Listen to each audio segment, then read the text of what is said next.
আজি 12 মাৰ্চ 1978 চনৰ 12 মাৰ্চত অসম জাতীয়তাবাদী যুৱ ছাত্ৰ পৰিষদৰ প্ৰতিষ্ঠা লাভ হৈছিল আৰু প্ৰতিষ্ঠা লাভৰ পৰা আজিৰ এই 12 মাৰ্চত 47 সংখ্যক প্ৰতিষ্ঠা দিৱস আমি উদযাপন কৰিছোঁ আৰু 47তম প্ৰতিষ্ঠা দিৱস উদযাপন কৰাৰ শুভ মুহূৰ্তত অসম জাতীয়তাবাদী যুৱ ছাত্ৰ পৰিষদৰ প্ৰতিগৰাকী সংগ্ৰামী সতীৰ্থলৈ আমি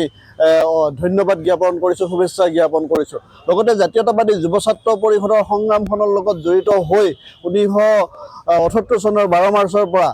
যিসকলে ইহ সংসাৰ ইতিমধ্যে ত্যাগ কৰিছে তেখেতসকললৈ আমি শ্ৰদ্ধাঞ্জলি জ্ঞাপন কৰিছোঁ আৰু যিসকলে জাতীয়তাবাদী যুৱ ছাত্ৰ পৰিষদৰ হৈ এতিয়াও কাম কৰি আছে বা সমাজ জীৱনৰ লগত এতিয়াও জড়িত হৈ আছে সেইসকলৰ আমি সুস্বাস্থ্য কামনা কৰিছোঁ আৰু সকলোৰে আমি দিহা পৰামৰ্শ বিচাৰিছোঁ যাতে অনাগত দিনত জাতীয়তাবাদী যুৱ ছাত্ৰ পৰিষদে অসমৰ খিলঞ্জীয়া জাতি জনগোষ্ঠীৰ যিসমূহ মৌলিক অধিকাৰ এই মৌলিক অধিকাৰসমূহ মানে চৰকাৰৰ ওচৰত উত্থাপন কৰাৰ ক্ষেত্ৰত বা এইবোৰ সমাধানৰ ক্ষেত্ৰত এক দৃঢ় পদক্ষেপ গ্ৰহণ কৰিব পাৰে তাৰ কাৰণে আজি আমি সংকল্পবদ্ধ হৈছোঁ।